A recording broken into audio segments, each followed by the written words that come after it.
제가 먼저 읽고 여러분들이 한 절 읽는 식으로 돌아가면서 읽겠습니다. 나더러 주여 주여 하는 자마다 천국에 들어갈 것이 아니요 다만 하늘에 계신 내 아버지의 뜻대로 행하는 자라야 들어가리라.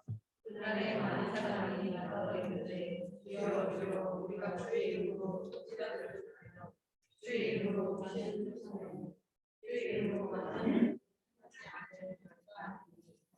그때 내가 그들에게 밝히 말하되 내가 너희를 도무지 알지 못하니 불법을 행하는 자들아 내게서 떠나가라 하리라.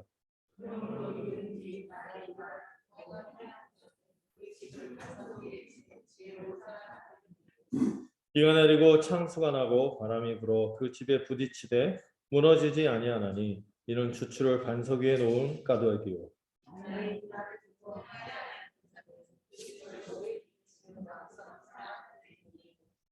비가 내리고 창수가 나고 바람이 불어 그 집에 부딪힘에 무너져 그 무너짐이 심하니라.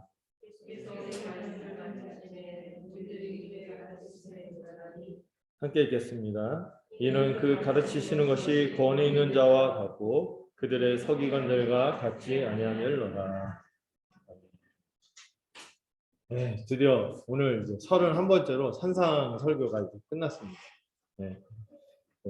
이번이 몇 번째지 하니까 우리 주일학교 애들이 바로 얘기하더라고요. 베스킨 라빈스가 기억이 나서 31번째라고 했는데, 이 산상수훈을 여러분들 우리가 묵상하고 우리가 그 하늘의 귀한 메시지를 우리 마음에 새길 때 제일 중요한 게 뭐냐면 처음 시작하는 주님의 말씀이죠. 뭐였습니까? 우리가 이미 복 받은 자는 잘 왔다. 한글 개혁으로만 볼 때는 뭐뭐 하면 복이 있다 이렇게 조건처럼 읽을 수 있지만 복되도다 원문은 그렇거든요. 복되도다 심령이 가난한 사람들이요 이미 너희가 천국을 받았다. 왜 그런 얘기를 할 수 있죠? 지금 이분들이 이 무리와 제자들이 지금 누구에게 와 있어요? 왕이신 하나님 나라 새로운 세상을 가져오신 주님에게 와 있기 때문에 그 분을 통하여 누리는 이 천국의 역사를 맛볼 것이기 때문에 네, 참 멋진 천국 백성이구나 하는 것을 묘사하는 말씀이 8가지 복과 성품을 묘사하는 거다.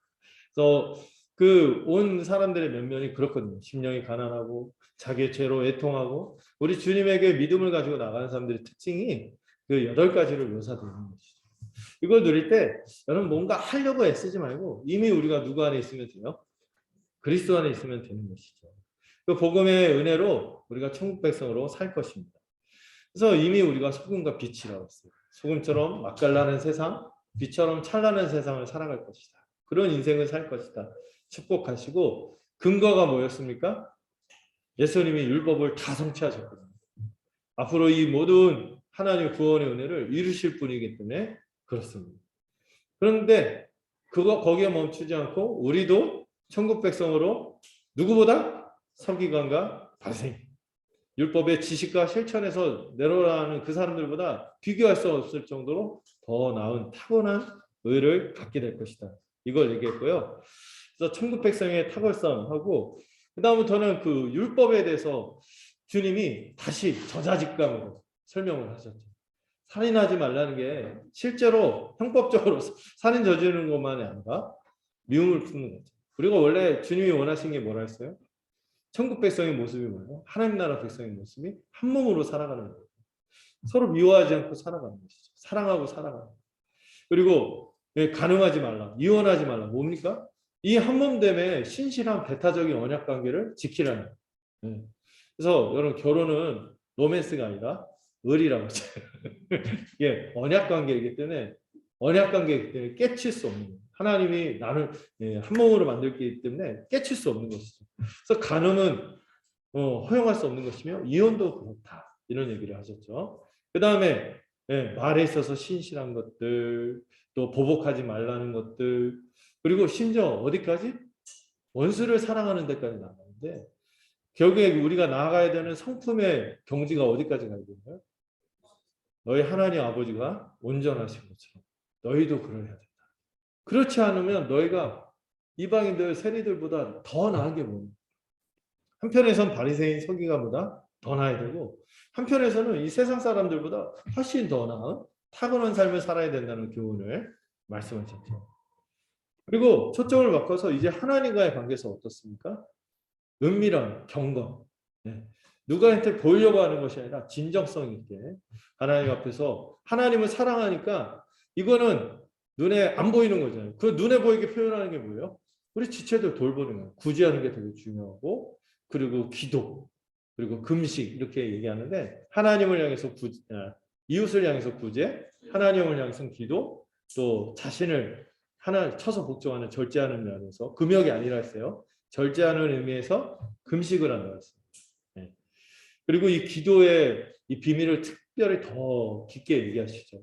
하나님과의 은밀한 미러 관계를 어떻게 우리가 누릴 것인가. 기도에서 중요한 건 뭐다? 가장 중요한 게 뭐라 했어요? 하나님이 누군지를 아는 거죠. 하나님과 내가 어떤 관계인지를 아는 거죠. 하늘에 계신 우리의 아버지. 초월자 하나님이시면서 우리에게 아버지로 오시는 분이신 것을 고백할 때 우리의 아버지신 것을 또 함께 고백할 때 이 기도가 바로 터지는 거죠. 그리고 이건 다 누구 안에 있기 때문에 이 기도를 드릴 수 있어요? 그리스도 안에 있기 때문에 이 기도를 드릴 수 있는 것이다.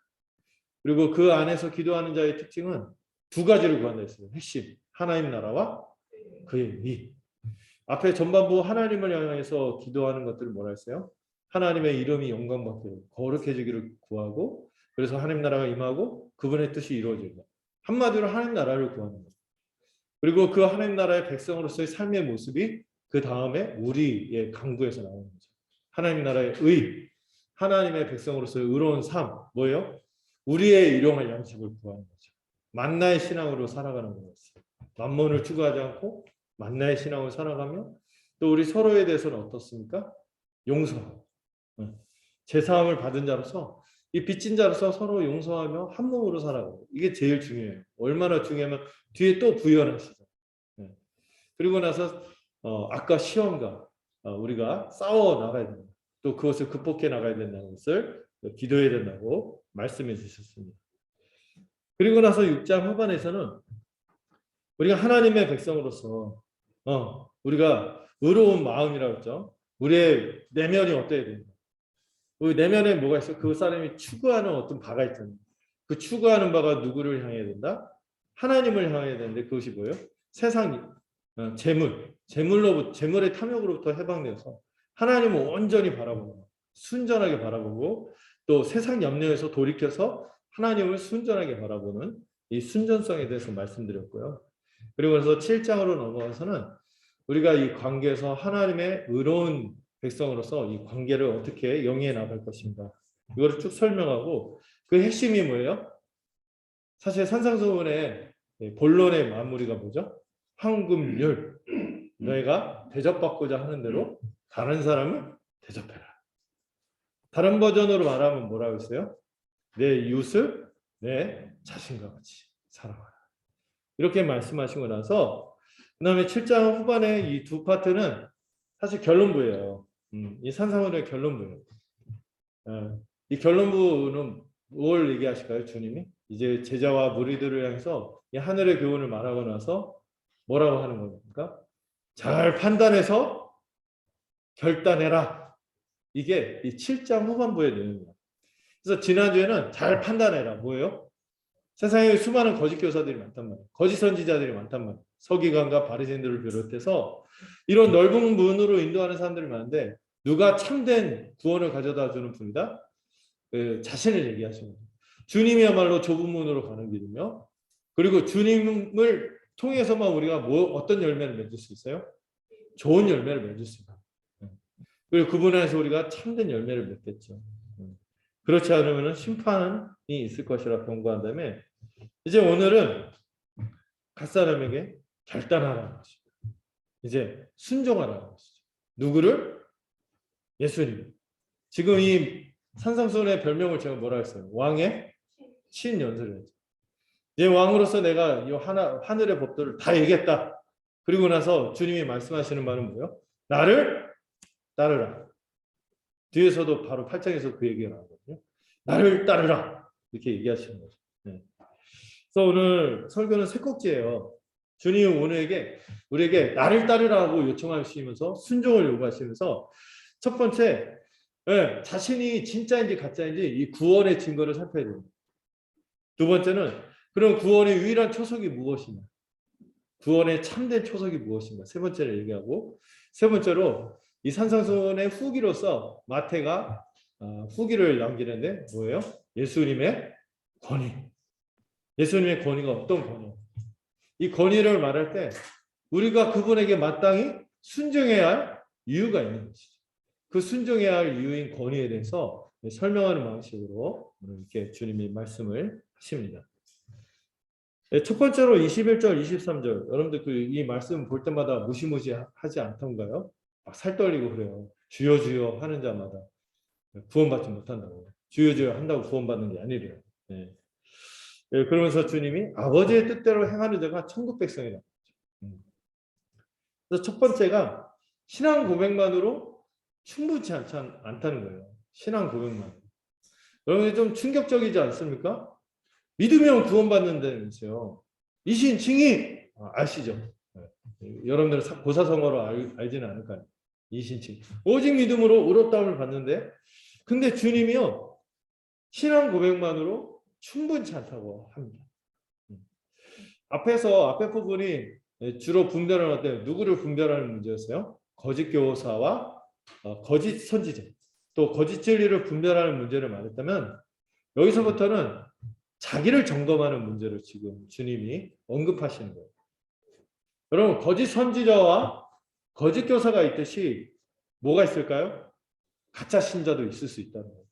거짓 성도가 있을 수 있다는 거죠. 오늘 이 본문에서 거짓 성도로 나타나는 사람들은요. 주님을 부를 때 어떻게 부릅니까? 주여 주여 연이어 불러요. 왜 이렇게 두 번이나 나올까요? 또 두 번이나 주여 주여 주여 주여 이렇게 부르죠. 네. 한 번 부르면 정없을까 봐 그랬을까요? 네, 그건 아니에요. 그래서 이 전설 같은 이야기인데 우리 기도회 할 때 주여 삼창하는 이유가 주여 주여로 충분하지 않아서 하나를 더 해야 된다 해서 생겼다는 전설이 있어요. 전설이에요. 네. 한번 이거 조사해봐야 될 것 같아요. 진짜로 주여 삼창이 왜 생겼는가? 우리 민족이 삼세번을 좋아하니까 그런가? 이게 있을 수 있는데 이 본문이 가장 강력하다 이런 얘기를 하더라고요. 주여 주여 하는 걸 충분하자. 한 번도 불러요. 횟수가 모자라서 그런 걸까요, 이분들이? 여기서 이렇게 주여 주여 주여 주여 이렇게 두 번 부르는 거는 그 학자들이 얘기하는 건 일종의 친밀감을 표시하는 거예요. 처음 얘기한 게 맞네요. 한 번 부르면 적었을 거. 네, 주여 주여 이렇게 일종의 친밀감을 표시하는 그 부름이라는 거죠. 이들이 이렇게 주님에게 주여 주여 할 때 그들의 마음이 어때요? 자신은 어떤 모종의 확신이 있는 거예요. 뭐예요? 주님과 나는 확실한 관계가 있다. 확고한 관계가 있다고 믿는 거죠. 그리고 많은 사람이 그렇게 생각한대요. 그래서 자신은 당연히 천국 백성이고 당연히 구원받아서 하나님 나라에 속할 것이라고 확신하는데 충격적이게도 주님은 뭐라고 합니까? 예수님이요. 자신을 주로 고백하는 사람들 중에 많은 사람들이 구원받지 못할 것이라고 얘기하는 거예요. 자신을 주로 고백한다고 그 모든 사람이 다 구원받는 것은 아니라고 말씀하신다는 게 이 본문을 대할 때마다 힘든 거죠. 충격적인 거예요. 여러분 그럼에도 불구하고 이상한 데로 가면 안 돼요. 그러니까 신앙 고백은 쓸모없어. 이런 건 아주 어리석은 얘기죠. 여러분 그럼에도 불구하고 개인적으로 우리 주님에게 공적으로 신앙을 고백하는 것은 너무 중요한 일입니다. 마태복음 16장 뒤에서 베드로가 주는 그리스도시요 살아계신 하나님의 아들입니다. 이 고백했을 때 얼마나 주님이 기뻐했는지 몰라요. 예, 이건 네가 한 게 아니다. 기껏 고백했는데 하나님께서 하게 하신 고백이다. 그러면서 막 축복해 주시죠. 너무 귀한 거예요. 말씀 하나 한번 같이 볼까요? 한번 같이 읽어보도록 하겠습니다. 시작.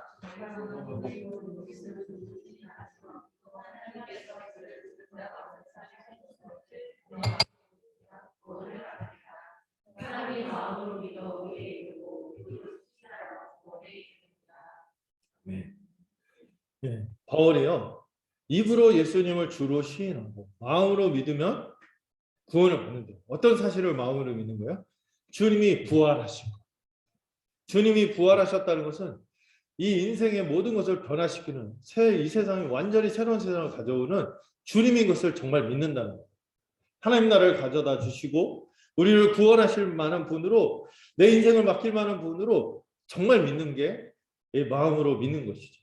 마음으로 믿어 의에 이르고 입으로 시인하여 구원에 이른다고 했어요. 그래서 여러분 개인적인 분명한 공적인 신앙 고백을 하는 것은 건정할 만한 것이고 귀한 것입니다. 맞아요. 좋은 거예요. 근데 여러분 이거를 이상하게 이해하는 분들이 있어요. 내가 마음으로 안 그러는데 내가 좀 이상하게 살고 하지만 내 마음으로 안 그래.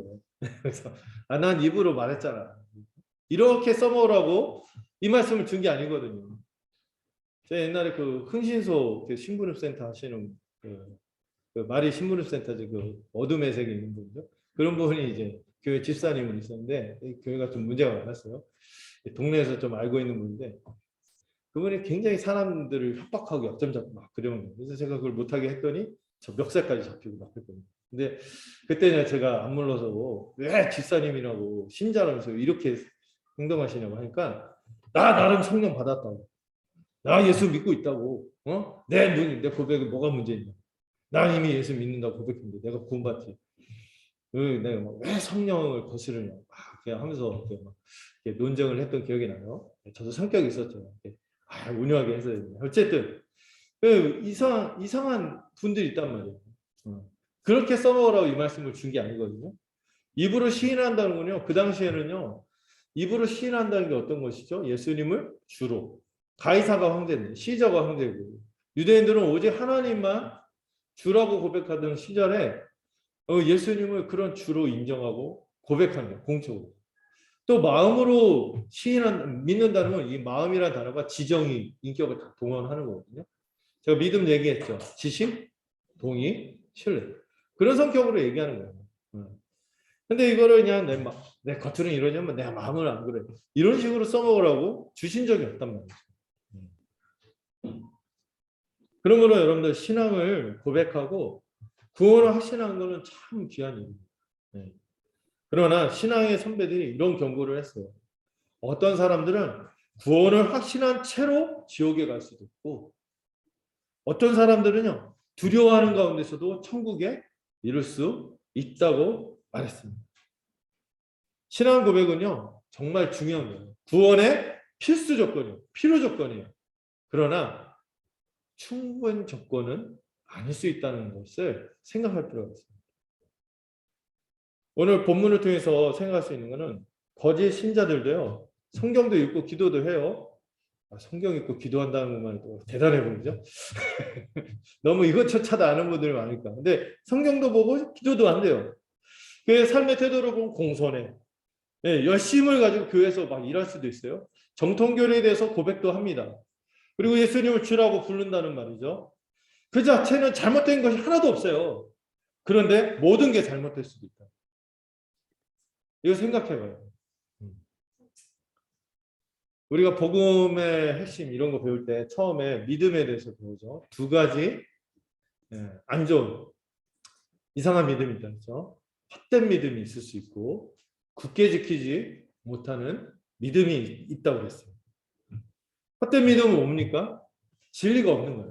진리가 없이 제가 한번 얘기했잖아요. 동어반복의 이상한 신앙을 갖고 있는 분들이 교회에 많다고.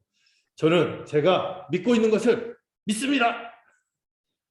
저는 제가 믿고 있는 것을 믿어요.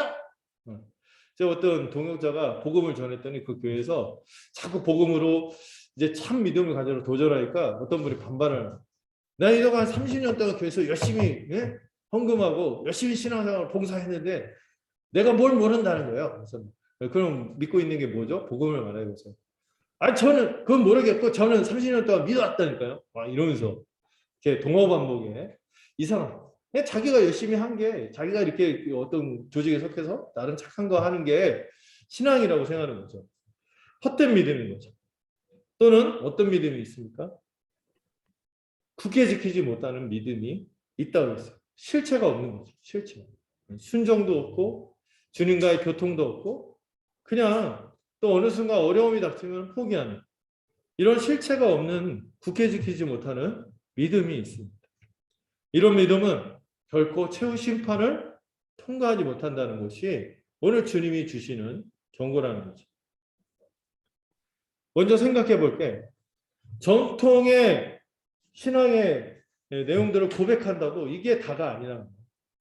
여러분, 정통 신앙 고백을 성경에 보면은요, 가장 제일 먼저 하고 제일 즉각적으로 알아차리고 제일 반응한 부류들이 있습니다. 반응한 부류들이 있어요. 누구죠? 귀신들. 주님만 보면은요, 전문 용어로 좀 쓰겠습니다. 지렸어요. 주님만 보면 지려요. 하나님의 아들이시여 거룩하신 분이시여 어찌하여 이 가운데 왔습니까? 우리를 멸하려 하십니까? 하면서 막 엄청난 것들을 막 아무도 눈치 못 채고 모르는데 주님에 대한 정확한 지식을 갖고 있었어요.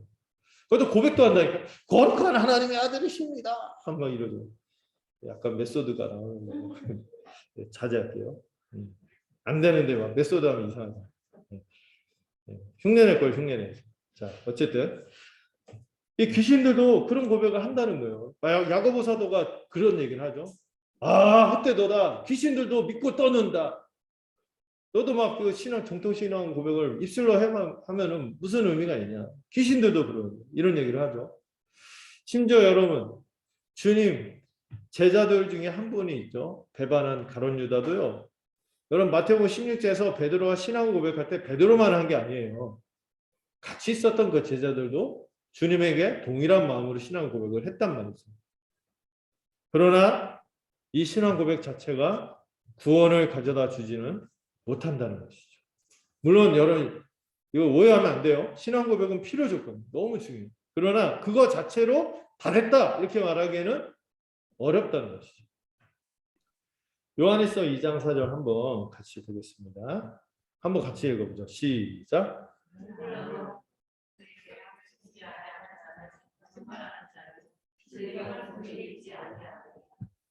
제가 주님 알아요. 주여 주여 뭐 주님 사랑해요. 뭐 이러고 주님 믿어요 이러는데 뭘 하지 않는 사람은?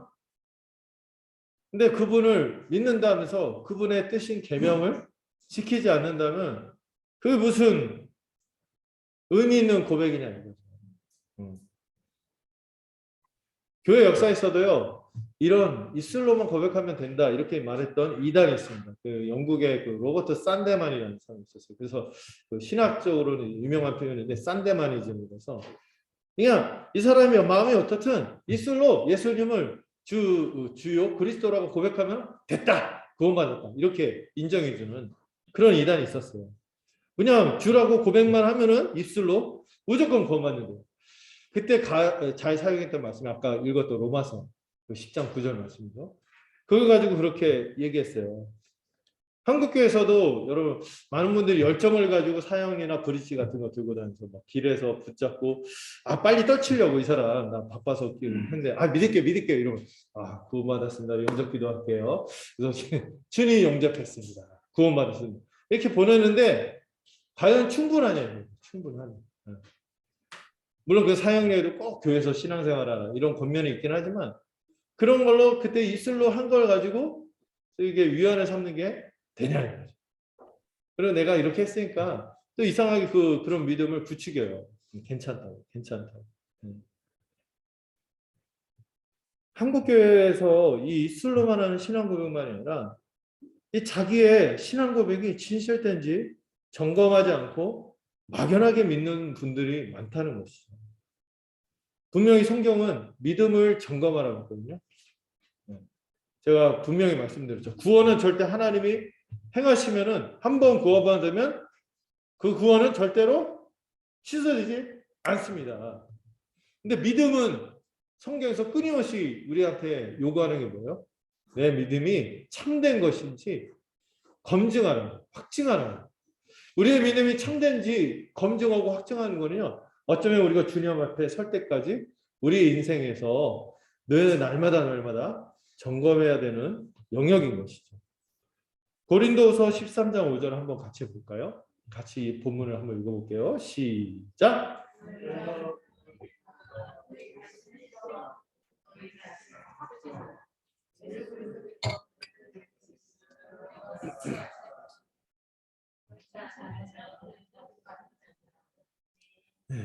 바울도요, 이시층이 얘기하고, 야, 믿으면 된다. 이렇게 얘기만 할 줄 알았던 바울이 뭐라고 합니까?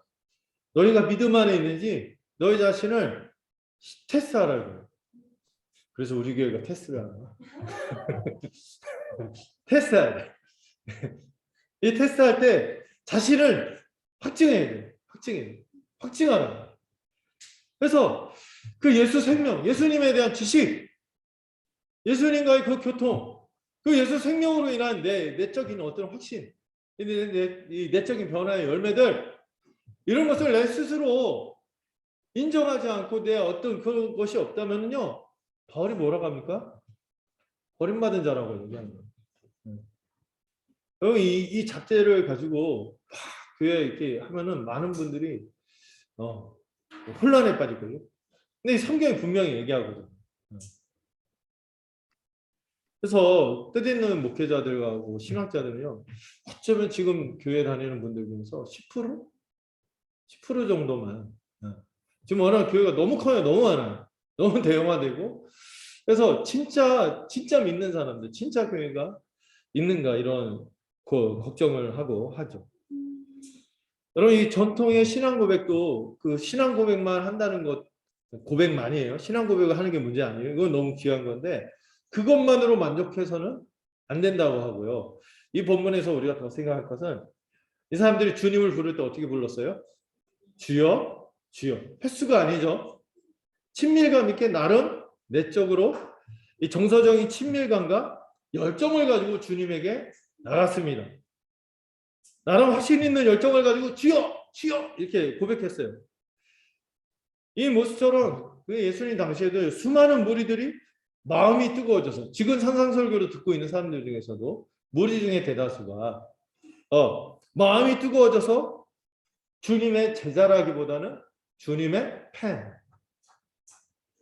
실제로 그런 책이 있거든요. 팬인가 제자인가. 주님이 누군지 몰라. 구체적인 사귐도 없고 그분의 뜻을 헤아리고 하지 않고 그냥 자기 입맛대로 사생팬이 되고, 이런 표현이 나와서 좋아요. 사생팬. 사생팬이 되고 하지만 주님의 뜻을 헤아리지 않는 거죠. 제자는 아닌 거예요. 이분들이 얼마나 주님을 따라다니는지 정말 사생팬이에요. 주님이 좀 쉬려고 배 타고 건너편을 갔거든요. 배 타고 건너갔는데 달려갖고 달려가서 미리 가서 대기하고 있어. 이런 많은 마음이 뜨거운 무리들이 있었습니다. 근데 여러분, 그 무리들이 다 어디 갔어요? 주님이 십자가에서 죽으시고 우리에게 제자로서 십자가의 길을 요구할 때는 그들은 쉽게 마음이 식어서 주님을 다 떠나왔습니다. 주님이 특별히 자신이 십자가의 도리에 대해서 내 피가 하늘의 음료요, 내 살이 하늘의 양식이로다 하면서 자신이 그들을 위해서 죽을 것에 대해서 얘기할 때 그들이 어떻게 했는지 아세요? 어렵도다 하고 떠났어요. 왜 그런지 아세요? 못 알아듣는 것도 있지만은 또 알아들어서 떠난 사람들도 있어요. 받아들이기 어렵다고. 부딪힌다. 왜 메시아가 영광을 취해야지 십자가에서 죽냐고. 그리고 주님 제자들한테도 막 얘기해요. 니들도 나처럼 살아야 돼. 십자가 지고 나를 따라야 돼. 얘기하니까 급속도로 마음이 식어지고 베드로는 심지어 어떻게까지 했어요? 예수님 역살까지 잡자마자 예수님 막 꾸짖어요. 감정적인 친밀감, 막 열정 이런 거 막 있잖아요. 교회가 너무 감정적으로만 막 이렇게 사람들 이렇게 하는 거를 경계할 필요 없어요. 찬찬하게 진짠가 자신을 점검하는 시간이 부족합니다. 또 하나 충격적인 거는요. 후반에서 주님이 오늘 말씀하시는 건데 22절, 23절에서 말하는데 능력 있게 효과 있게 사역한다고 그게 전부가 아닐 수 있다고 말씀하신다. 여기 본문에 주여 주여라고 하면서 주님에게 나오는 사람들을 보면은 선지자로서 직분도 맡았다니까요. 가르치기도 했어요. 어떤 사람은요, 영적인 능력이 나타나서 악한 귀신을 쫓아내기도 했습니다. 굉장한 거 아닌가요? 여러분 아니 별거 아닌 것 같은 사람인데 갑자기 막 어떤 지체가 막 사단의 귀신에 막 씌어갖고 근데 예수님 이름 물러가라 근데 이게 떠났어. 그럼 그 지체 바람을 막 누리 갑자기 시시한 사람 갖다 달라지지 않겠어. 우와 우와 불의 종 하면서 막 이렇게 달라졌을 텐데 근데 그런 사람들조차도 아니라는 거예요. 많은 기적을 일으키기도 하고 그것도 다 모두 자기 이름 내려고 한 것이 아니라 누구의 이름으로 했대요? 주의 이름으로 했대요. 예수님의 이름으로 그런 일을 했는데도 불구하고 충격적인 거 23절이에요. 주님이 밝히 말씀하시면서 전혀 도무지 너희들은 모른다 하면서 불법을 행하는 자들이라고 하시며 자신에게서 떠나라고 하시죠. 여러분 실제로 그런 사람이 주님 주변에 있었어요. 누구?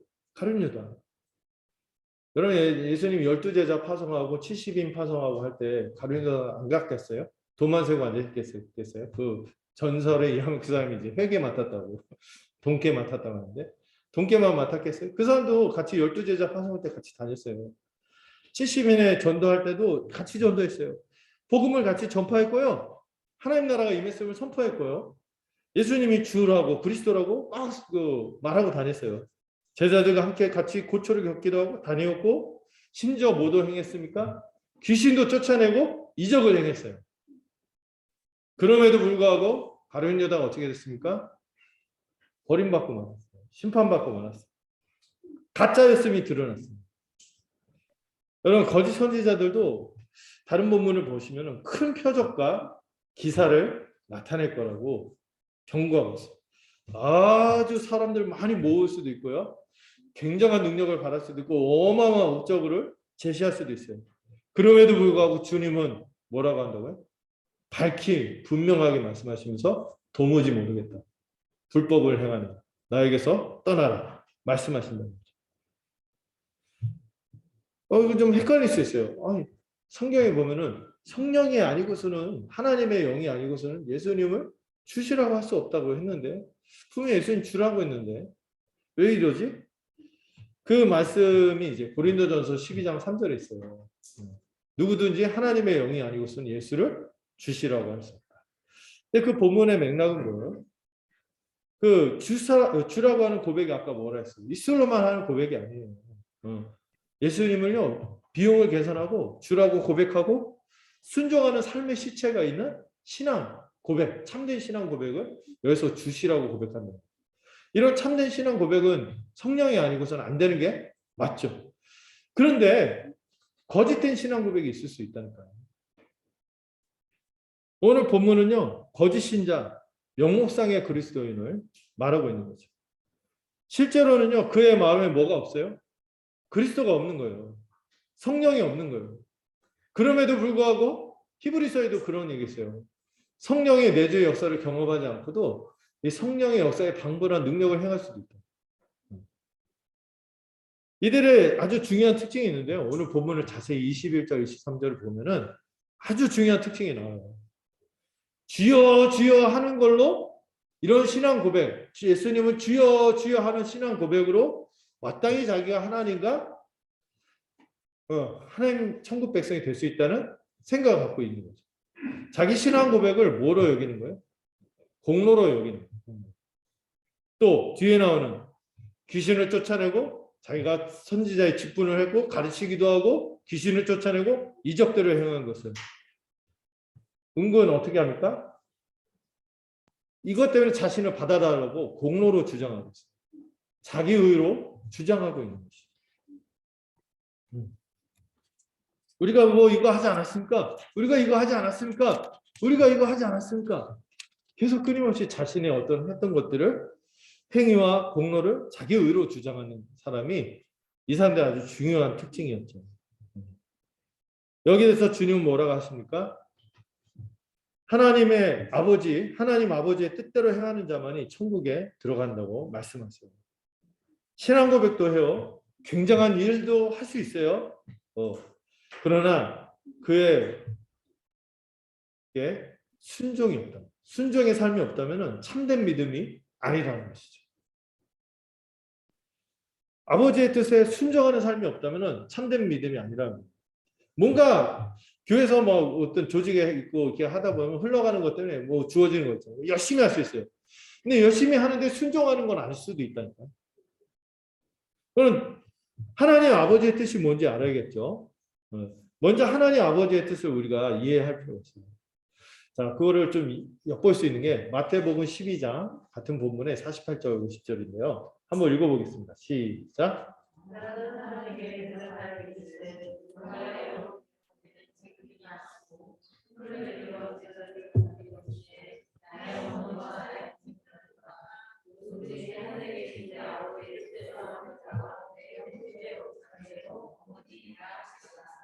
음. 지금 누가 하늘에 계신 아버지의 뜻대로 하는 자라고 주님이 말씀하십니까? 심지어 형제요, 자매요, 어머니다 이렇게 얘기하면서 누가 하나님 아버지의 뜻대로 하는 자라고 얘기하죠? 49절에 나오죠. 누구에게? 제자들. 제자들은 뭡니까? 예수님이 어떤 분이신지에 대해서 신뢰하고 자신을 맡기고 믿고 같이 함께 예수님이 모아놓은 이 교회로 함께 살아가는 이들이 제자인 거죠. 복음을 믿고 교회로 살아가는 것이 일단 하나님의 뜻대로 행하는 것이죠. 예. 이 얘기를 왜냐하면 예수님 안 받아들이고 예수님 미쳤다고 가족들이 잡으러 다니다가 예수님 지금 잡으러 왔거든요. 예수님 찾아왔습니다. 가족들이 찾아왔습니다. 그러니까 예수님이 이 말씀하신 거예요. 내 아버지의 뜻대로 하는 자가 내 가족이다. 그래서 그게 뭐냐면 복음 믿고 교회로 살아가는 거죠. 근데 이걸로 끝나지 않죠. 아버지의 뜻대로 행하는 것이 뭔지. 자, 누가복음 6장 46절을 보면 너희는 나를 불러 주여 주여 하면서도 여기도 두 번 부르며 어찌하여 내가 말하는 것을 행하지 아니하느냐. 이 말씀은 누구에게냐면 제자들에게 했어요. 제자들. 너희들은 나를 주여 주여 하면서도 어찌하여 내가 말하는 것을 행하지 않느냐. 하면서 신앙 고백만이 아니라 복음을 믿고 교회로 살아가는 거 선택하고 이걸로 그치는 것이 아니라 순종하는 데까지 주님이 요구하십니다. 네, 제자들에게 그 막 주여 주여 하는데 사실 주님 마음 헤아리고 순종하는 데는 사실 복음서만 봐도 좀 알 수 있죠. 맨날 서로 어떻게 누가 크냐 하고 싸우고 앉아 있고 주님 맨날 서로 위해서 헌신하고 사랑하라고 하는데 맨날 그러고 있잖아요. 그래서 주님이 말씀하신 거죠. 또 이런 말씀도 있습니다. 누가복음 11장 27절 28절 함께 읽어볼까요? 이 말씀을 하실 때 무리 중에서 한 여자가 음성을 높여 이르되 당신을 뵌 태와 당신을 먹인 젖이 복이 있나이다 하니 예수께서 이르시되 오히려 하나님의 말씀을 듣고 지키는 자가 복이 있느니라 하십니다. 예수님 말씀은 아주 하늘의 신령한 가르침을 막 행했어요. 그러니까 듣는 회중 중에서 가끔 보면은 좀 갈갈하신 분 있잖아요. 당신을 뵌 태와 당신을 먹인 젖이 복이 있습니다. 야, 엄마가 누구냐 이거죠. 엄마가 누구냐. 대단하시다. 정말 당신 대단한데 엄마가 얼마나 좋겠냐 하니까 예수님이 딱 정색하고 얘기하죠. 갑분싸 됐을 것 같아요. 네. 이런 분한테 보통 세련된 분들은 아 그렇죠. 받아주면서 하는데 예수님 딱 정색하고 하나님의 말씀을 듣고 지키는 자가 복이 있다. 딱 얘기하는 거예요. 복이 있습니다. 딱 얘기하는 거죠. 이 제자들에게 단지 신앙 고백만 아니라 순종을 요구하시고요. 또 심지어 그 예수님의 가르침에 대해서 찬탄할 수도 있다는 거예요. 우와 대단하다. 우와 하는데 그러지만 말고 뭘 요구하십니까? 순종할 것을 요구하신다는 것이죠. 그럼 주님이 무엇에 대한 순종을 요구하는 거예요? 바로 계명을 지키는 거예요. 요한복음 14장 21절 함께 읽어보죠. 시작.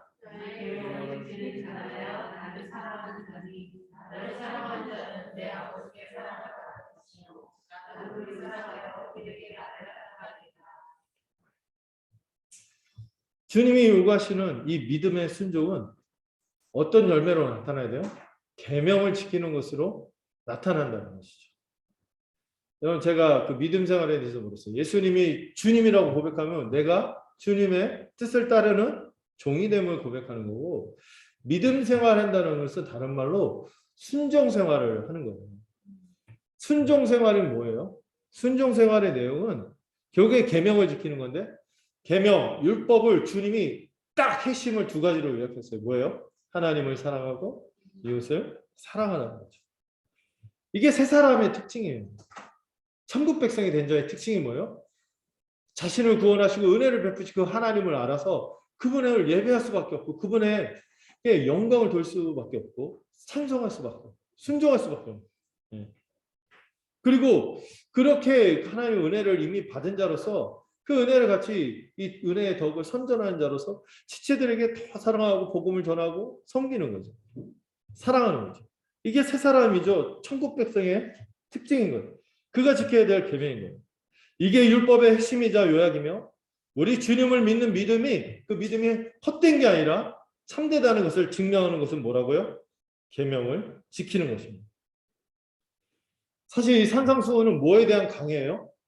하나님이 이미 주신 율법에 대해서 오염되어 있고 그 당시 옛사람들 서기관과 랍비들에서 왜곡되어진 그 율법을 참된 의미를 다시 설명해 주시고 천국 백성은 이렇게 사는 것이다. 나로 인하여 이렇게 살 수 있을 거다. 격려하며 그렇게 살라고 격려하신 말씀이죠. 결국에 주님은 우리에게 뭘 요구하십니까? 누구보다 뭐가 낫지 않으면 서기관과 바리새인들보다 더 나은 의를 갖지 못하면 결단코 천국에 들어가지 못할 것이다. 더 나은 의의 열매를 맺으라는 거죠. 이것이 하나님 아버지의 뜻이며 구원에 이르는 길이기 때문입니다. 여러분 그러면 더 나은 의의 내용이 뭐예요? 우리가 배워왔어. 산상수훈에서. 먼저 우리가 하는 게 아니죠. 그리스도의 것을 받아야 돼요. 그리스도의 의를 받아야 돼요. 이 팔복의 은혜를 누려야 돼요. 그리스도 안에서 그분의 백성이 돼야 돼요. 그분을 믿고 그분 안에 그분의 통치에 순종하는 자로서 그 복을 받아 누리는 자. 팔복의 은혜를 입은 자로서 율법을 주님의 은혜로 인하여 성취하며 살아가는 것입니다. 그의 삶의 특징은 반드시 어떻게 나타납니까? 하나님을 사랑하고 이웃을 사랑하고. 우리가 배워왔던 거, 제가 앞 시간에 얘기했던 거 있잖아요. 천국 백성의 특징들. 하나님 사랑하고 이웃을 사랑하기 때문에 정말 은밀하면서 진정성 있게 하나님에게 나아가고 그분에게 구하고 재물의 유혹과 세상의 염려에서 벗어나고 순전한 마음으로 하나님 나라와 의를 구하는 것이 계명을 지키는 것이죠. 모든 관계에서 의의 열매인 사랑을 나타내며 그걸 구체적으로 주님이 황금률로 대접받고자 하는 대로 나는 사람을 대접해라. 이런 말씀으로 우리에게 요구하시는 것이죠. 그것이 하나님 나라 백성의 삶의 내용이자 하나님 나라와 그 의를 구하는 삶인 것입니다. 여러분 기억나세요? 복음의 기초 그 8과 하나님 나라의 삶의 내용 뭡니까? 사랑이에요. 사랑. 우리 믿어서 그 삶의 내용이 결국에 뭐로 나타나야 돼요? 사랑으로 나타나지 않는다면은 신앙 고백을 다 하고 공선하고 뭔가 열심히 하고 했는데도 뭐가 없어요? 모든 게 잘못될 수 있다는 거죠. 그게 있다는 것이죠. 오늘 주님은 불법을 행하는 자들이 하나님 나라에 들어오지 못하게 분명히 못을 박습니다. 참된 신앙을 가졌는지를 참된 믿음을 가졌는지를 확실하게 알 수 있는 것은 마지막 때라고 얘기하고 있어요.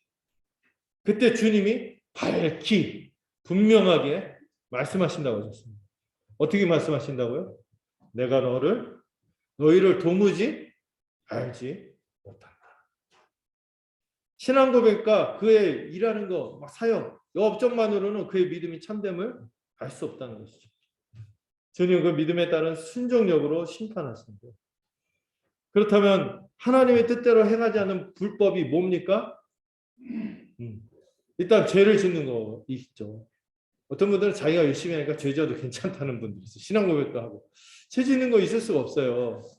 고린도 전서에도 몇 가지 음행, 탐욕 이런 죄들을 언급하면서 그런 것들 가지고서는 결코 하나님 나라에 들어갈 수 없다고 얘기했어요. 그리고 더 나은 의의 열매를 맺지 않는 거죠. 우리가 구원을 얻으려면은 더 나은 의의 열매를 맺어야 되는데 먼저 이 더 나은 의는 자기 의가 아니라 서기관과 바리새인들. 우리가 아무리 노력하고 힘쓴다 한들 하나님의 기준에 맞겠어요? 네. 하나님의 기준은 모든 것을 항상 다 지키는 거예요. 우리의 의가 아니죠. 자기 의로는 안 된다는 걸 알아야 돼요. 그래서 팔복에서 제일 먼저 뭘 얘기해요? 심령이 가난해. 주님의 은혜가 필요합니다. 엎드려 주는 거죠. 그리고 그분의 의를 받아야 돼요.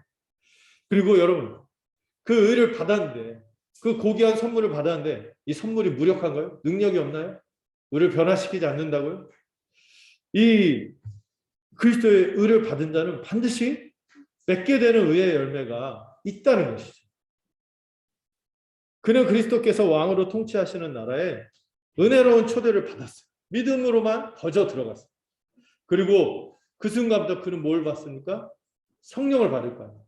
성령을 받고 새로운 존재가 되어서 새 마음으로 반드시 어떻게 된다? 의의 열매를 맺는다. 다른 말로 거룩한 삶을 살게 된다는 것이죠. 우리는 그리스도의 의를 은혜와 믿음으로 거저 얻지만 또 한편에서 우리의 믿음이 참되다는 것을 의의 열매로 우리 자신을 분별하고 점검해야 되는 것입니다. 마지막 심판날에 혹은 우리가 죽고 나서 주님 앞에 서겠죠. 근데 구원과 심판이 그때 최종적으로 결정날 거예요. 그럼에도 우리가 불안하면서 살지 않도록 이 땅에서도 구원의 확신을 갖고 위로를 얻을 수 있어요. 그것에 대해서 중요한 두 가지 근거가 있는데 하나는 객관적인 근거고 하나는 주관적인 근거죠. 첫 번째 근거는 뭐예요? 일단 여러분들 분명하게 예수 십자가 복음을 알고 있는 거예요. 충분한 지식이 있는 거예요. 분명하고 충분한 지식이 있는 거예요. 그리고 여기에 대해서 아까 얘기했던 이 공적인 개인적이고 공적이고 확고한 신앙 고백을 했느냐. 이게 객관적인 근거가 되겠죠. 근데 이게 되게 중요한 거예요. 중요한 건데 또 뭐가 뒷받침돼야 될까요? 또 한 가지는 그가 완전히 새 사람이 된 사람으로서요. 성령의 내주하심으로 나타나는 이 거룩한 삶의 열매가 있어야지 주관적인 근거도 있는 거예요. 내 내적으로도 확신이 있는 거죠. 맨날 신앙 고백을 그럴듯하게 하는데 도저히 새 생명을 입었다고 중생했다고 거듭났다고 볼 수 없다면은 진짜냐 이거죠. 객관적인 증거만 요구하는 것이 아니라 뭐도 있어야 돼? 주관적인 증거도 있어야 돼. 이 내적인 증거가 이게 내 안에서 확신할 때, 내 안에서 이 그리스도의 향기가, 그리고 먹으러 쓴 그리스도의 편지로 나타나. 내 삶에서 이런 것들이 이렇게 내 함께 더불어 살아가는 사랑 가운데 살아가는 교회에서 함께 입증하면서 살지 못한다면은 아무것도 없는 거예요. 아무것도. 주님이 그래서 한 몸으로 교회를 주신 겁니다. 이것을 입증하면서 살라고 서로. 우리의 믿음을 입증하는 방식은 뭐예요? 우리가 한 몸이 되었음을 기억하며 서로 사랑의 열매를 맺습니다. 더 나은 의의 열매를 맺는 것이죠. 두 번째로 천국 백성은 순종함으로 반석 위에 집을 짓는 지혜로운 자인 것입니다. 먼저 여러분 약간 불안해하지 마세요. 제 스타일 아시죠? 첫 번째 대지 때 아주 깊이 들어가서 두 번째, 세 번째는 거의 적용에 가깝게 가는 거예요. 그러니까 뭐 불안해하지 마세요. 두 번째 대시는 천국 백성은 순종함으로 반석 위에 집을 짓는 지혜로운 자라는 거죠. 먼저 순종함으로 반석 위에 집을 짓는 지혜로운 자에 대해서 우리가 살펴봤으면 좋겠어요. 이거 아주 비유이기 때문에 간단하게 내용을 살펴볼 수 있을 것 같아요. 여기서 반석 위에 집을 짓는 자는 어떤 사람입니까? 주님의 말씀에 순종하는 자. 주님은 자신의 말씀에 순종하는 자가 지혜롭다고 말씀하세요. 이를 반석 위에 집을 짓는다고 얘기하시죠. 여러분 이 반석할 때 그 흔들바위 정도 생각하면 안 된다고 그랬죠.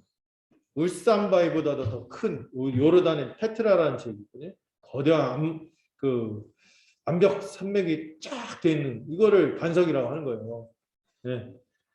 그 흔들바위도 크지만 울산바위 엄청나잖아요. 그거 비교가 안 된다니까. 그런 단단한 반석 위에 세우는 것이죠. 이 반석은 누굽니까? 우리 주 예수 그리스도를 뜻합니다. 먼저. 네. 우리 주 예수 그리스도죠. 뒤에 보면 베드로가 이 반석에 교회를 세우겠다 했을 때 그 반석에 베드로가 예수님을 신앙 고백하죠. 예수님 주와 그리스도라. 이 예수 그리스도인 거죠.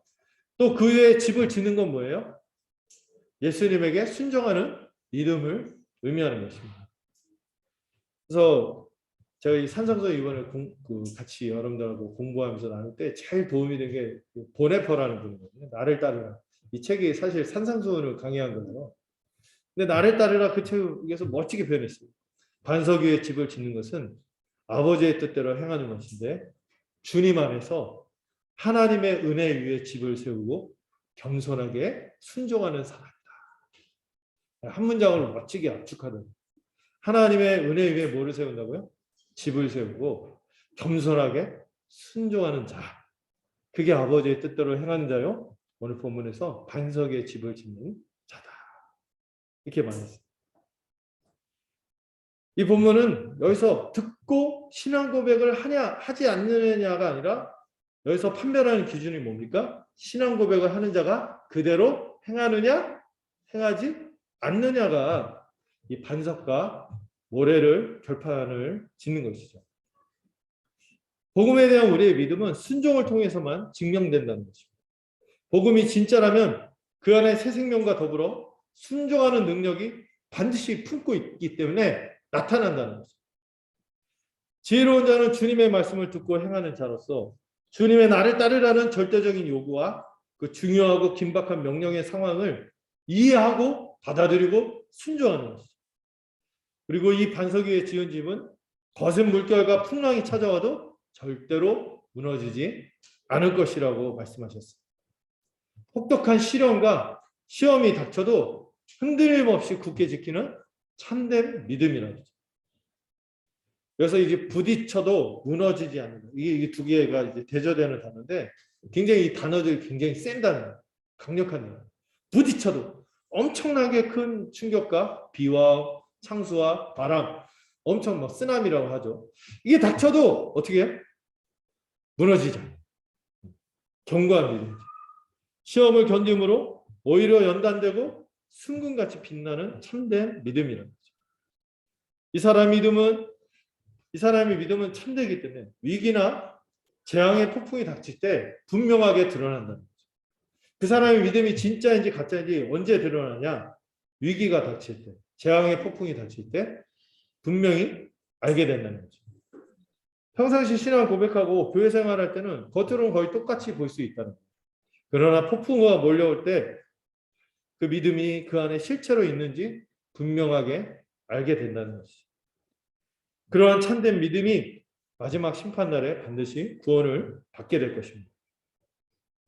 반대로 불순종함으로 모래 위에 집을 짓는 어리석은 자에 대해서 말씀하시죠. 우리 주님의 말씀을 듣고 순종하지 않는 사람은 어리석은 자라는 거죠. 여러분 사실 제가 공경 출신에서 아파트를 좀 지어봤거든요. 제가 혼자 지은 게 아니라 군 부대가 이제 아파트를 지고 하는데 무슨 진군 아파트인가 했는데 부실공사였어요.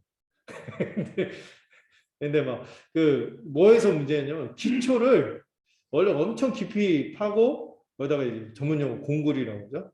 시멘트 콘크리트를 엄청나게 쳐갖고 단단하게 철골과 이렇게 한 다음에 집을 세워야지 흔들리지 않아요. 내진 설계라고 하죠.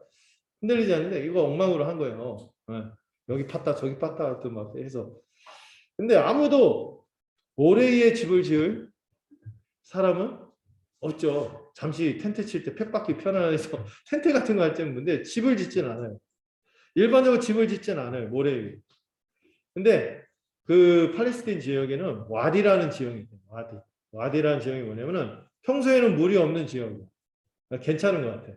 근데 폭우가 쏟아지면서 물이 닥치는 것이 와디인데요. 거기가 이제 모래로 덮여 있거든요. 근데 겉으로 볼 때는 모래로 돼 있고 정상적인 땅 같아요. 네. 근데 깊이 파보지 않고 그냥 모래만 있고 금방 물이 닥칠 것인데 모르고 집을 짓는 경우가 있는 거죠. 그럼 아주 어리석은 거죠. 아예 지대 자체를 반석으로 가서 지어야 되는데 그런 데다 집을 짓는 거예요. 짓기는 아주 쉽죠. 반석 위에 집을 짓는 것처럼 고되지 않습니다. 그러나 이 모래 위에 지은 집은 결국 풍랑이 닥치면 처참하게 무너지는 거죠. 그러면 그 지금 제2롯데타워 그 근처에 사람들 막 두려워 떤다면서요. 그 물이 막 이렇게 워낙 지대도 물보다 낮은 데다가 집안이 막 이렇게 해갖고 그리고 영화도 있었잖아요. 싱크홀인가? 갑자기 집 괜찮은 집이라고 생각하는데 갑자기 훅 꺼져버려. 그렇게 된다는 거죠. 싱크홀. 이 무너짐이요. 현재도 주님이 말씀하시는데 그 사람의 현재의 삶에서도 이 무너짐이 나타날 것이고 장차 마지막 심판 때 더 완전히 처참하게 무너지게 될 거라고 경고합니다. 이 본문에서 우리가 주목할 점은 반석 위에 집을 지은 사람도 그렇고요. 모래 위에 집을 지은 사람도 두 가지 공통된 게 있어요. 첫 번째 공통된 게 뭔지 아세요? 둘 다 분명히 주님의 말씀을 들었다는 거예요. 들었어요. 모래 위에 집을 지은 사람도 들었다니까요. 반석 위에 집을 짓는 사람도 들었어요. 하나님의 말씀에 대해서 분명히 들었습니다. 네, 네. 다른 말에 보면 듣고도 행하지 않았을 뿐이죠. 놀랍게도 둘 다 와 주님의 말씀 와 정말 대단한 말씀이야. 신령한 말씀이야. 와 재밌었어. 와 감동이야. 이렇게 했는데 그 말씀을 심각하게 순종해야 될 말씀으로 받아들이지는 않은 거죠. 이 들음의 성격이 판이하게 달라요. 또 하나 공통되는 게 뭡니까? 반석 위의 집도 모래 위의 집도 똑같이 비와 창수와 바람을 맞게 된다는 것이죠. 여러분 누구에게나 비와 창수와 바람은 닥치게 돼 있어요. 그러나 결과는 전혀 다른 것이죠. 견고하게 서든지 처참하게 무너지든지 둘 중에 하나인 것입니다. 비와 창수와 바람은 현재 우리가 당하는 현재적인 측면에서는 우리가 당할 수 있는 어떤 시련이라든지 유혹들을 뜻할 거예요. 그런 신앙생활하는 게 만만치 않습니다. 사실. 예수님과 복음을 믿고 그 믿음대로 살려고 하다 보면은 손해보는 것도 많이 있고요. 희생이 될 것도 있고 포기해야 될 것도 있어요. 이런 어려움이 막 갑자기 닥치기도 합니다. 그때 막 이런 것들을 포기하는 것이 모래의 집을 짓는 것이죠. 때로는요. 이 비와 창수와 바람이 강제적으로 우리를 휘두르는 것도 있지만 어떤 것도 있어요? 매력적으로 다가와서 유혹하는 것도 마찬가지죠. 세상과 재물의 유혹 같은 것.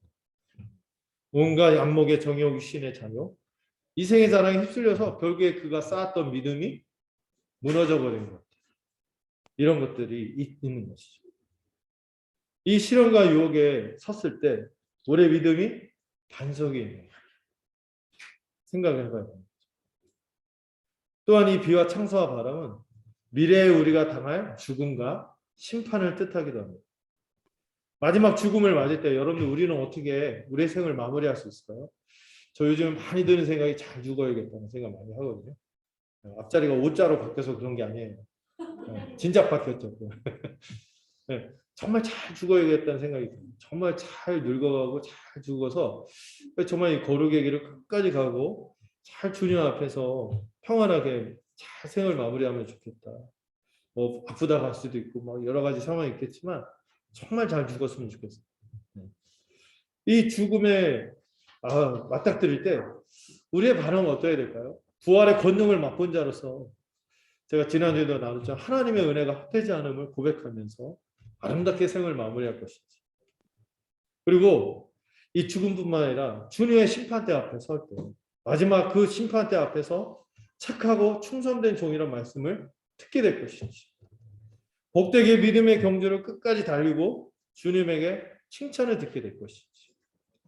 이걸 생각할 때 우리의 믿음이 진짜인지를 스스로도 점검하고 행하고 순종하는 믿음인지를 생각을 해야 되는 거죠. 현재 주어지는 시험들을 극복하고 미래의 심판을 대비하도록 여러분들 모두가 반석 위에 집을 짓기를 소망합니다. 네.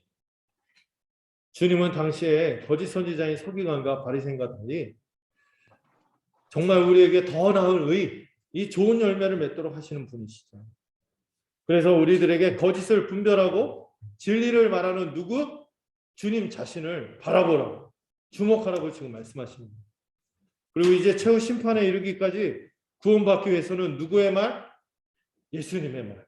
예수님을 따르고 순종해야 한다고 준엄하게 지금 말씀하시면서 이 산상수훈을 결론 짓는 것입니다. 지혜로운 자가 될 것이냐? 어리석은 자가 될 것이냐? 선택하라. 나를 따르라. 이렇게 하면서 이 산상수훈을 마무리 짓는 것이죠. 끝까지 우리를 밀어붙이시는 결단하는 거죠. 지금 주님은요 하나님 나라의 왕으로서 이 산상수훈을 그 주님의 백성이 교회에 수여하십니다. 이 결론에서 주님은 이를 지키지 않는 자와 지키지 않는 자의 복과 하에 대해서 지금 말씀하십니다. 반석의 복을 누릴 것이냐, 모래가 되어서 화를 저주할 것이냐. 이건 마치요 출애굽해서 그 시내산에서 하나님의 백성들이 시내산 율법을 받고 마무리로 주님이 복과 화를 말씀하신 거하고 비슷한 형식이에요. 마치 주님이 모인 것처럼 하나님 나라의 백성의 왕으로서 선포하신 것이죠. 그래서 여러분 28절 29절 이 후기가 나옵니다. 이 산상수훈의 후기가 마태가 얘기하는데 주님의 가르침에는 뭐가 있었다고요? 권위가 있었다. 권위. 이 권위가 얼마나 놀라웠는지 이 말씀을 마치시자마자 사람들이 놀랐어요. 특히 무리들이. 제자들은 같이 있었고 무리들이 특별히 놀라는 장면이 이 가르침에 특별한 권위가 있어요. 참으로 사람들을 놀라게 했는데 주님이 이 말씀을 하는 걸 보면은 주저하지 않고 담백하지만 분명하게 하나님의 진리를 말씀하셨고 하늘의 진리를 선포하셨어요. 천국 백성의 법을 선포하신 거죠. 그러자 이 무리들의 반응을 어떻게 표현해요? 이 단어도 좀 센 단어예요. 아연실색했다. 아연실색. 입을 떡 벌고 충격에 말을 못 잇고 막 그런 거 있잖아요. 인위적인 거 말고 이런 거 죄송해요. 안 보시는 분들이 많다요. 인위적인 막 이런 거 말고 진짜로 충격에 빠져서 입을 벌리고 말을 잇지 못했다. 여러분 이 산상수훈에서 주님이 말씀하시는 어조하고 이 내용을 살피면요 우리도 충격을 받을 수밖에 없습니다. 이 마태는 이 산상수훈을 마치면서 주님의 거리가 너무나 놀라웠다는 거예요.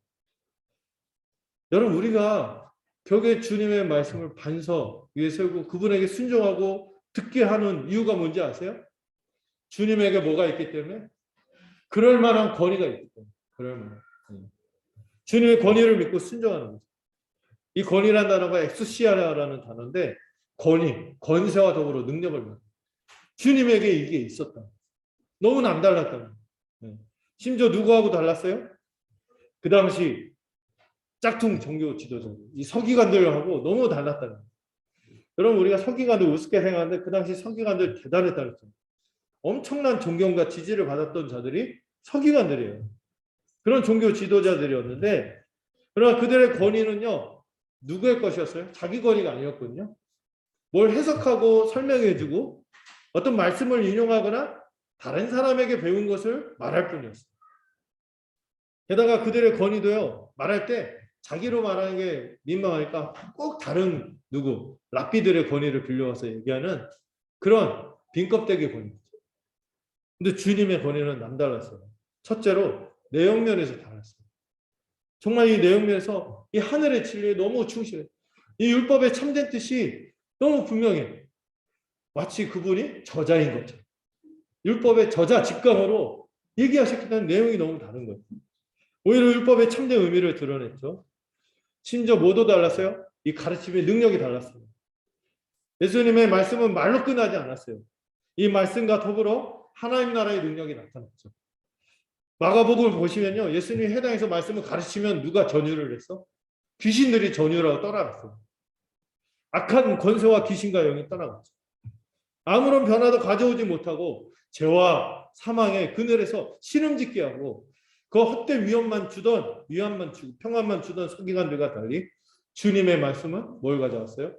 새로운 세상, 하나님 나라를 가져오는 능력 있는 말씀이었습니다. 주님의 또 어떤 면에서 서기관과 달랐어요? 위선적인 이 서기관과 달리 주님은 어디에서 말씀과 그분의 성품과 그분의 삶이 완벽하게 일치하시는 그런 면에서 달랐습니다. 예수님을 대적하는 바리새인, 사두개인, 제사장, 서기관, 장로들이 나중에 예수님 재판할 때 일제히 예수님에게서 흠을 찾으려고 했지만 찾을 수가 없었어요. 뭔가 찾아서 거짓 증언을 할 때도 거짓 증언만 남발했고 그 증언도 서로 안 맞아. 서로 앞뒤가 안 맞는 얘기를 하는 거예요. 그런 분이었어요. 근데 여러분 우리가 정말 주님의 거리가 얼마나 대단한지 그분이 정말 천국의 왕이고 하나님이시구나 하는 것을 알 수 있는 표현들이 있어요. 예수님은요, 서기관과 결정적으로 다른 게 누구의 권위로? 자기 자신의 권위로 말씀했어요. 공자도 부차도 세상의 도리를 말하는 사람들도 어떤 도를 얘기할 때 어떻게 얘기해? 이렇게 하면은 살아요. 이렇게 하면 그 구원을 얻어요. 이렇게 하면 잘 될 거예요. 하고 어떤 길을 지칭하죠. 근데 주님은 어떻게 말씀하십니까? 내가 길이요. 내가 진리고 내가 생명이다. 너무 과감한 주장을 하는 거죠. 이거를 이 산상수훈에서도 저자직강처럼 율법에 대해서 해석하시고 말씀하실 때 옛사람들이 이렇게 말했지만 나는 너에게 이르겠다. 이걸 6번이나 말씀하십니다. 나는 너에게 이르겠다. 마치 뭐인 것처럼 율법의 저자이신 하나님인 것처럼 말씀하셨어요. 이 표현을 보면요. 이 표현에서도 사람들이 깜짝깜짝 놀랐을 거예요. 아니 저자가 누구인지 율법을 해석하지 않고 율법의 저자인 것처럼 말하는 여기에 충격을 받았어요. 또 오늘 본문에서도 예수님의 이 권위, 하나님으로서의 권위를 알 수 있는 표현들이 있는데 이런 말씀하시죠. 나더러 주여 주여 하는 자입니다. 하나님더러 주여 주여가 아니라 누구? 예수님 자신에게 주여 주여 하는 자가 천국에 들어가지 못한다고 했어요. 심판 때. 그리고 주여 주여 예수님에게 당연히 그렇게 불러야 된다는 거예요. 이 주여라는 단어가 퀴리어스인데 구약 때 하나님을 지칭하던 표현이 있어요. 또 당시 로마 시대에서는 황제에게만 칭할 수 있었던 그런 호칭을 주님은 서슴지 않고 이 구약에 전능하신 하나님을 일컫던 표현을 자신에게 쓰게 될 거라고 말씀하셨어요. 이를 뭐하고 연결해서 심판하는 권세와 연결해서 주장하고 있는 엄청난 주장을 하는 거예요. 지금 굉장히 충격적인 발언을 한 것이죠. 게다가 하나님을 하늘에 계신 내 아버지의 뜻대로 할 때 내 아버지라고 했잖아요. 내 아버지. 그 당시까지 유대인들은요, 우리 아버지라고 할지언정 내 아버지라고 한 사람은 아무도 없었어요. 이렇게 개인적이고 이 독점적인 관계로서 친밀하게 표현한 분은 주님밖에는 없었어요. 그리고 그렇게 말씀하죠. 그때 내가 그들에게 밝히 말하되 내가 너희를 도무지 알지 못하니 내게서 떠나가라. 이게 뭐예요? 천국에 들어가는 여부가 누구에서 결정된다고? 주님 자신에 의해서 결정한다고 권위 있게 말씀하십니다. 이게 충격적이었을 거예요. 사람들. 나의 이 말을 듣고 행하는 자가 결국엔 뭘 받는다고? 구원을 받는다고 또 말씀하세요. 권위 있게 말씀하세요. 지금 주님이 구원과 심판을 결정하시는 절대적인 권위를 가진 걸로 선언하신 거예요.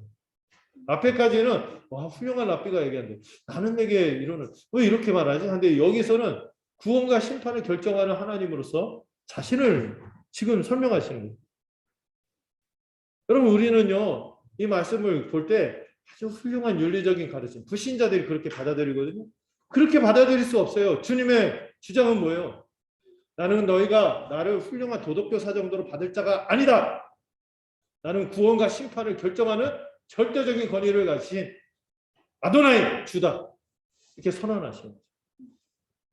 우리는 주님을 훌륭한 교사, 선지자로만 고백할 수 없어요. C.S. 루이스가 그런 얘기를 했어요. 우리가 이 주님의 말씀을 볼 때 두 가지 결론밖에 안 난다.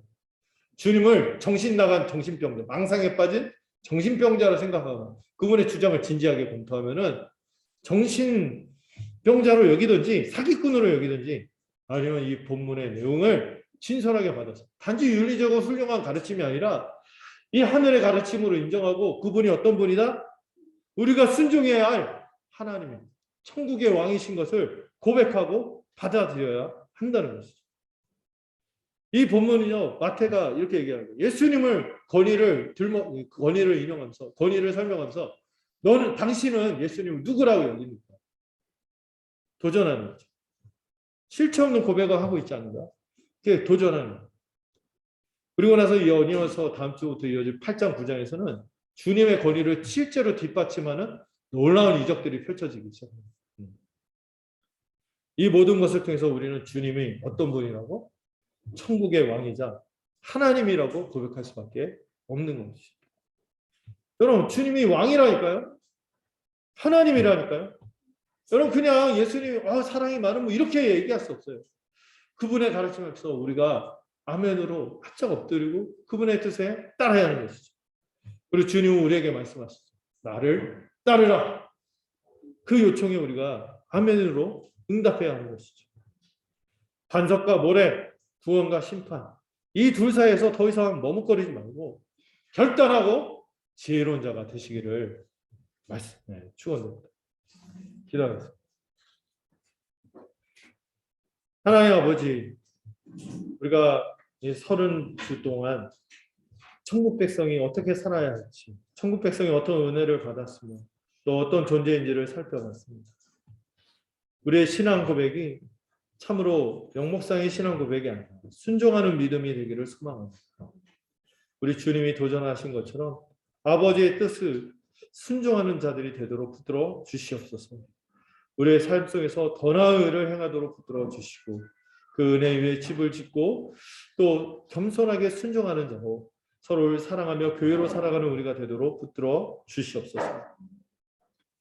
같이 하나님의 말씀을 들었으나 어떤 이들은 모래 위에 집을 지어 무너지고 마는 자들을 주님이 말씀하셨고 같이 들었으나 행함으로 시련과 심판을 견디는 굳건한 믿음을 가진 자들을 주님이 말씀하셨습니다. 오늘 이 말씀을 듣고 우리 모두가 참된 믿음을 소유하는 자들이 되도록 붙들어 주시옵소서. 주님의 말씀을 정말로 권위 있게 받아들이고 순종하는 믿음으로 받는 우리가 되도록 붙들어 주시옵소서.